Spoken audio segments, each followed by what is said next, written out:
ҳар яке ин яъне ки сабабҳои пайдоиши худро дорад. Масалан, бемории диабети қанди нави якум ин бисёр вақт қариб 90% вақтҳо ин бемории аутоиммунӣ аст. Яъне ки дар натиҷаи бемории аутоиммунӣ пайдо мешавад дар кӯдакон. Ва бемории диабети қанди нави 2 ин чӣ хеле гуфтем калонсолон гирифтор мешаванд. ин сабабҳои пайдоиши ин асосан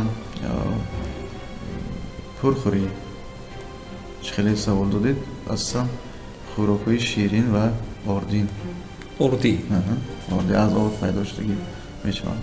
Аз орди нави якум албатта. Ва зиёд вазнӣ, кам ҳаракатӣ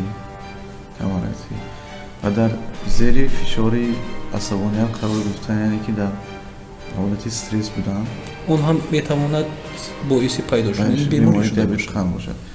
Ва инчунин бемории фишорбуландӣ.